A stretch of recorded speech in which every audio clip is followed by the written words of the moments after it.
और देखिए doomsday plane यानी ये वो एयरक्राफ्ट है, चलता फिरता वॉर रूम है जो अब अमेरिका इस्तेमाल अगर करता है तो फिर कैसे इस जंग की तस्वीर बदल जाएगी, इसकी खासियतें क्या है, ये भी राजीव आपको बताएंगे। बिल्कुल, डूम्सडे प्लेन अब ये बोइंग 747-200 का एक मिलिटराइज्ड वर्जन है। E-4B विमान है। इसमें एक दो नहीं बल्कि चार इंजन होते हैं। Swift wing, long range, high altitude पर भी ये उड़ान भरने में सक्षम है। और जी हाँ, ये विमान जो उड़ने में भी खुद या को रिफ्यूलिंग इसमें कैपेसिटी है। हर इंजन का जो आप कह सकते हैं कि जो इसका थ्रस्ट है वो 23,414 किलोमीटर होता है, यानी 231 फीट से अधिक लंबा है। और आप कह सकते हैं कि 63.5 फीट ऊंचाई और 3,60,000 किलो का ये टेक ऑफ वजन उठा सकता है। यानी इसकी जो लोडिंग कैपेसिटी है वो भी राजीव बहुत ज्यादा इंपॉर्टेंट है। 12 घंटे बिना किसी रिफ्यूलिंग के ये उड़ान भर सकता है। राजीव 30,000 फीट तक ये उड़ान भर सकता है।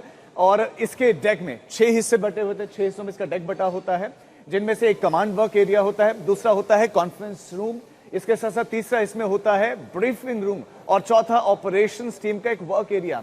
पांचवा होता है कम्युनिकेशन सेंटर जहां से संवाद स्थापित होता है और छठा होता है रेस्ट रूम। इसमें एक साथ 112 लोग सफर कर सकते हैं। जी हाँ, बिल्कुल। और इसमें खास बात यह कि जंग के हालात में जब भी ऐसा हो कि आपको अपने मल्टीपल लोकेशंस पर अटैक की संभावना है तो इस एयरक्राफ्ट में बैठकर आप पूरी वॉर को आप कह सकते हैं कि ना सिर्फ आप कमांड कर सकते हैं, कंट्रोल कर सकते हैं, बल्कि इसमें सारे के सारे आदेश दिए जा सकते हैं। तो ये निश्चित तौर पर एक बड़ा ऐसा हथियार है, एक ऐसी बड़ी सफलता है अमेरिका के लिए जिसका इस्तेमाल हमेशा अमेरिका बड़ी जंगों के दौरान करता है। राजीव, अब इस विमान के भीतर एयरफोर्स फ्लाइट क्रू होता है, मेंटेनेंस सिक्योरिटी कंपोनेंट्स होते हैं, कम्युनिकेशन सिस्टम भी भीतर ही होता है। और इस विमान को अमेरिका ने उन हालात के लिए बनाया है जब धरती पर कभी न्यूक्लियर जंग अगर छिड़ जाए या कभी ऐसे हालात खड़े हो जाएं कि धरती के किसी भी कोने में अमेरिकी राष्ट्रपति डोनाल्ड ट्रंप को या अमेरिका का जो भी राष्ट्रपति हो उसको खतरा हो, तो वो उड़ता हुआ ये जो है किला अमेरिकी फौज के संचालन का काम करता है। बिल्कुल। और ये एक संचालन के तौर पर तो काम करता है। हमारे साथ पढ़े भी जुड़े हैं। पढ़े, देखिए, हमेशा हमको पता है कि डूम्सडे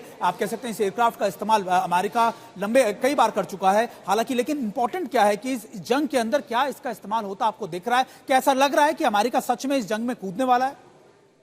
देखिए, तमाम संकेतों का अगर पढ़ें आप सुमित, तो ये साफ नजर आता है कि कुछ बड़ी तैयारी जरूर हो रही है। यानी डोनाल्ड ट्रंप का G7 की बैठक को बीच में कट शॉर्ट करके पहुंचना, सिचुएशन रूम पहुंच के अपने कमांडर्स के साथ में बैठक करना, इसके साथ साथ अमेरिका का अपना जो एयर एसेट्स हैं उनको सेंट्रल कमांड के एरिया के अंदर मूव करना, और उसके साथ साथ अब ये E-4B की उड़ान को लेकर जो कयास लग रहे थे। हालांकि जो सोर्सेज का कहना है अमेरिका के अंदर, उनका कहना है कि एक रेगुलर किस्म की सॉर्टी है, लेकिन इस समय में आप किसी भी चीज को नजरअंदाज नहीं कर सकते, दरकिनार नहीं कर सकते, किसी को भी रूटीन नहीं मान सकते, खासतौर पर तब जबकि यह विमान जो है वॉशिंगटन डीसी पहुंचा हो। इसके वॉशिंगटन पहुंचने के बहुत मायने हैं, खासतौर पर तब आपको याद होगा वो तस्वीरें सुमित, जब 9/11 के बाद में जॉर्ज डब्ल्यू बुश के इस विमान के अंदर बैठने की तस्वीरें सामने आई थी, उन्हें किस तरीके से इवैक्यूएट करके ले जाया गया था। जब अमेरिका के अंदर विमान हादसों की खबर लगातार सामने आ रही थी, यानी 9/11 के समय में अमेरिकी राष्ट्रपति को इस विमान के अंदर इसलिए ले जाया गया था क्योंकि यह सबसे सुरक्षित विमान माना जाता है। अमेरिका इसका क्या इस्तेमाल करेगा, ये अमेरिका की स्ट्रेटेजिक कमांड जो है वो तय करेगी। अमेरिकन एयरफोर्स ने अभी ये कहा है कि ये एक रूटीन सॉर्टी है क्योंकि इस तरीके से ये विमान करता रहता है। 2 विमान है अमेरिका के पास में, ये विमान जो इस समय मैरीलैंड के पास वॉशिंगटन डीसी पहुंचा है, इसके अलावा एक विमान जो है वो दूसरे एयरबेस के ऊपर है, और साथ ही उन्हें प्रिपेयर्ड रखा जाता है 24/7 365, यानी साल के 365 दिन 24/7 अलर्ट के ऊपर इस विमान को रखा जाता है। तो उस तरीके की अलर्टनेस, इस तरीके का कमांड सेंटर, 111 लोग इसके अंदर बैठ सकते हैं, और एक तरीके से ये चलता फिरता पेंटागन बन सकता है जब इस तरीके की कोई हालात हो, जब मिलिट्री लीडरशिप और सुप्रीम कमांडर को एक साथ रखा जाना हो।